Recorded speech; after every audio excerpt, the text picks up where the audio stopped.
Hello, my name is Cynthia Ponciano. I will be presenting on the career development of Latina immigrant, specifically looking at the barriers and motivators for this population.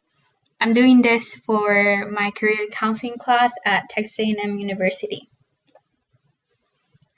First, I wanted to talk about the population. Approximately, Latinos are accounted for more than half, that's 54% of the total US population growth from 2000 to 2014. According to the Pew Research Center, additionally, in 2050, 25% of the US population will be from Latino descent. That's how important and rapidly this population is growing. Within the foreign-born population, it is estimated that 9.6 million undocumented Latino immigrants are working in the United States as of year 2008. Despite the large disparities in career development, there's a lack of research studying the occupational concerns for Latina immigrant workers, particularly their barriers and motivators.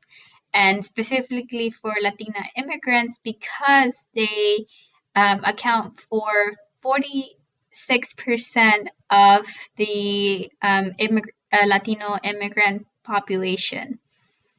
It is important to study both men and women, and specifically women have been studied less in in recent years. When we talk about women, it's important to talk about any gender issues that we have noticed. Very broadly, in the U.S., many occupations are overtly dominated by men. This first began by the rise in industrialization in the late 1800s, and there was a social change. Consequently, this was the same time when big waves of immigration were coming in from Latin America, and for the high demand of a growth in the agriculture section and the industrialization section. After the war, during the war, women began to engage in jobs that were not, suited for women. But also after the war, women went back to more society approving appropriate jobs for them, such as teachers, nurses, and caregivers. It's important to note for specifically immigrant women, there hasn't been a lot of research done with gender issues, but it's important to note that they are part of a triple minority, which is they're immigrant, they're women, and they're in a minority status as well. When it comes to gender discrimination, it's important to talk about gender stereotyping. Gender stereotyping is the belief that one holds about the characteristics and traits about men and women.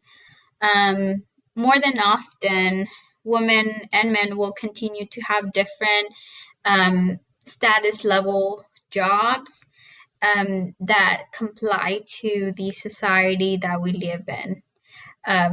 Women have experienced women who are working in a men-dominated jobs. They experience hostility from male coworkers, sexual harassment, and job insecurity. And all of these are potential for negative reinforcement for women to keep seeking careers outside of the gender norms.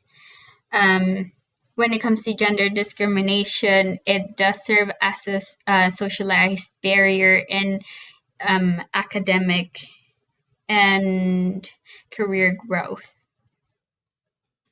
Specifically for immigrant workers, it's important to note that for Latina immigrant workers in the United States, they do have that triple blind, triple minority status.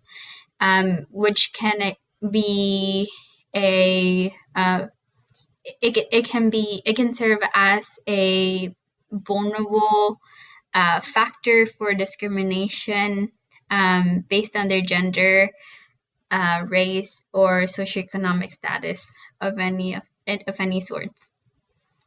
When it comes to the undocumented individuals, they do tend to report higher levels of stress and adjustment than those who are documented individuals. Overall, the community faces higher discrimination, and it's important to note that this might come up in any career counseling setting that when counseling a Latina immigrant. When it comes to the kind of work that um, they're engaging in, Latina immigrants have noted to accept low paying jobs and low working conditions. Immigrants working in U.S. office, I'm instead of immigrants, that's a typo. It's meant to say Americans working in office jobs tend to shift jobs less frequently than those working in manufacturing. And that is the same trend for Latinas. So Latinas that work in office jobs tend to shift jobs less frequently than in manufacturing. Most of the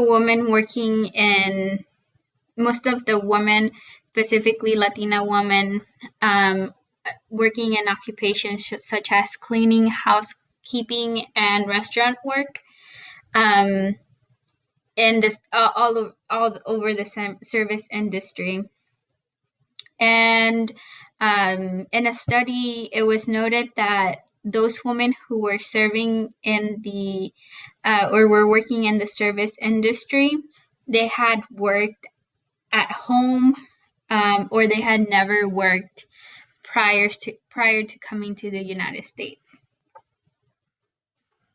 When it comes to cultural factors, Arbona noted that ethnic identity and acculturation serve as a protective factor for resistance to career barriers of people of color, and that's important to note for Latina immigrants.